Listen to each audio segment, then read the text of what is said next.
When I first started doing all of these things, all I got told was, you just got lucky. What makes it special is the person that doesn't let that hold them down.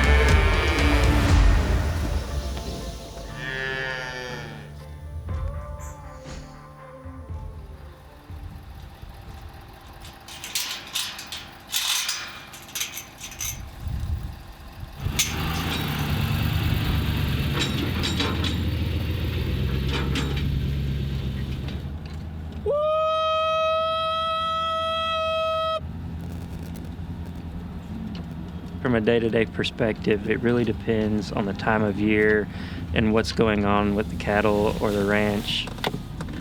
There's so many unknowns that pop up all the time that you weren't really planning for, but that you have to end up taking care of. Every day is a new day. Every day is different. There's no monotony in this business whatsoever. There's no sitting back on the couch and saying, calving season's done, I can go on a vacation for a few weeks. It's hard. It's really a big planning thing and risk mitigation process to be in cattle these days. I mean, it costs so much per unit to create the product that if you're not planning, you're falling by the wayside.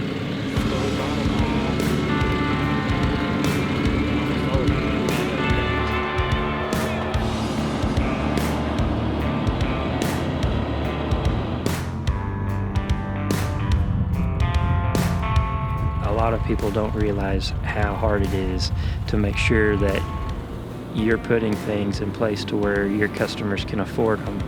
Because if you're not, then your customers won't succeed either, and that puts you in a position where you'll run out of customers.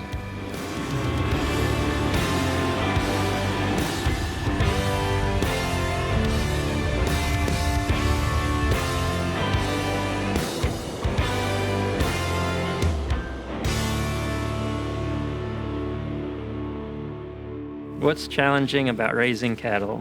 There's the financial struggles, there's the time management, there's all types of things.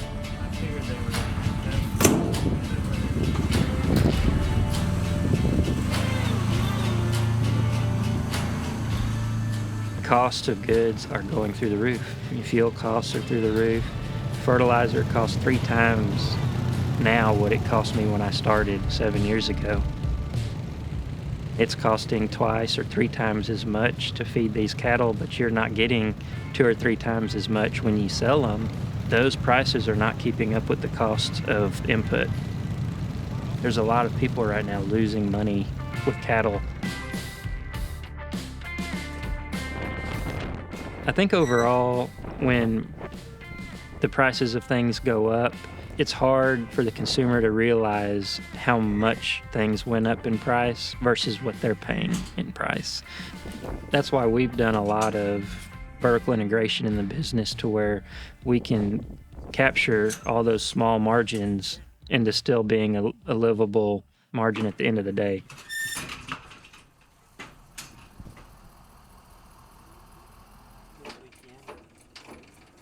Today we're going to be heading up to Weatherford, Texas to Premier Reproduction. We're going to take some heifers up there that we've set up to be recips. For their first calves, we're going to put some embryos in them from a donor that we have in partnership with Destin. We're going to take them up there, and they're going to put those embryos into these cattle. And then we'll have commercial cattle that'll have registered Angus babies. That way we're able to utilize the best technologies available for agriculture these days to try to get the most we can out of our margins and things like that, and provide the best product we can.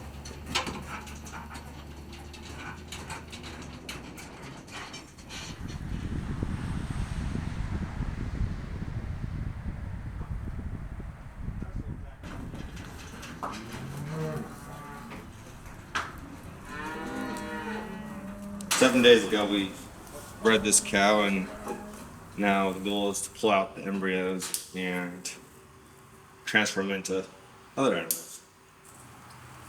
And this may be the last time you see me clean today, so.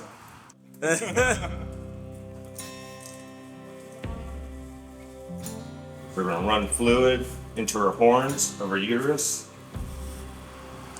I'll gently work her tract to where I'll expel all the fluid that I just put in, and hopefully the embryos come out along with that. But the goal of flushing cattle is for your elite donors that a cow will only produce one animal per year. And so allowing them to super ovulate and produce multiple embryos will allow them to go ahead and replicate themselves faster. There's been a big rush on meat direct to the consumer, people buying farm to table. It's really the best thing that's happened in cattle in a long time. There's more and more technology available by genetics and things like that that we can utilize to make sure that we're producing a product that's prime or above. With artificial insemination and embryo transfer, that is an industry innovation that is akin to plumbers using PECs. You know, you have to take advantage of opportunities in technology in any industry. Artificial insemination and embryo transfer work is hard to beat. You know, not everybody can come up here and do this type of stuff. That's the time constraints and the knowledge and everything like that it takes to do it. We're really fortunate to have our partnership with Dustin and being able to utilize him whenever we need to. We always enjoy coming up here and taking advantage of his skill set.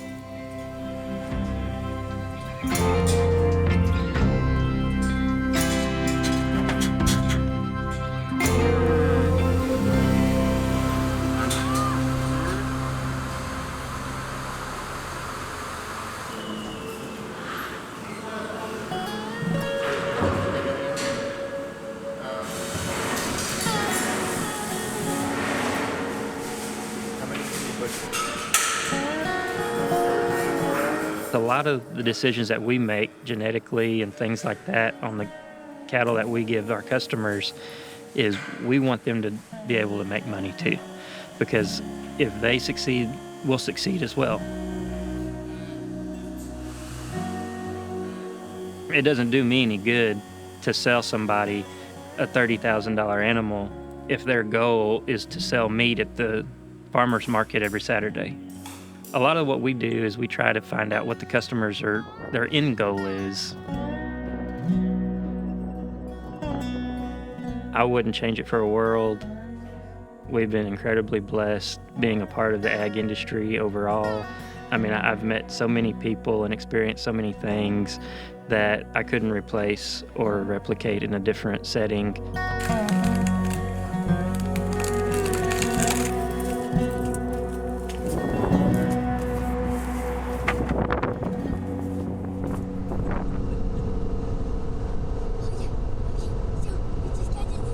When I was growing up, I was around a lot of stuff that kind of opened your eyes up to what a lot of people don't understand in life in certain situations.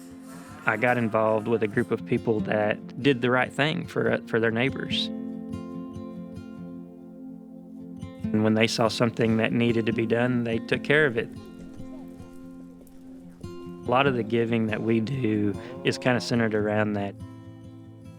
When I was in high school, I got involved with Cattle Barons Ball. I had a lot of people family and things that had passed away due to cancer. Last year, we were picked to be the chairs for the Waco Cattle Barons Ball, and we chose for all the funds to be raised to go to pediatric cancer research. We're offering this heifer in our Angus Breeders of Texas sale because we're raising money for the American Cancer Society through Cattle Barons Ball in Waco. We wanted to bring back some of the ag in the Cattle Barons Ball and not just all business. We decided to ask the sales committee if it would be all right for us to offer this heifer today. and give people the opportunity to bid on her, and then all the proceeds go to the American Cancer Society for Pediatric Cancer Research. This is really the best of what we have to offer, because we didn't want to just bring anything, and people just donate to the cause. We wanted people to see that we stood behind it as well, and that we were offering, one of the best heifers that we have. I just wanted to tell everybody good afternoon from the Angus Breeders of Texas and the 24 ranches that have brought cattle today. We want to say thank you. We really, really appreciate you and being here. We got our start last year bringing cattle here, and it gave us the venue and the opportunity to bring this heifer today. 100% of the proceeds from this heifer are going to go to the American Cancer Society for Pediatric Cancer Research. This is a good quality heifer as well, and I just really appreciate everybody and the support that you've shown already. All right, big round of applause for Trevor and his donation. Those give me 15,000 on, bit about 15 and about 2,000 on, 25, hit on and about 25, 3 and about 3, 4, 5 and about 6, 12,000, then about 12,000, all the way down, 10,000, $11,000, and about 10,000, $11,000 in the head. So, $10,000, 10,000, here's the name, if you would, please. We raised over $475,000 for Cattle Barons Ball and the American Cancer Society. I think a lot of people have forgotten the benefits of philanthropy and how giving back helps exponentially in the world. I'm doing exactly what I wanted to do when I first started all of this.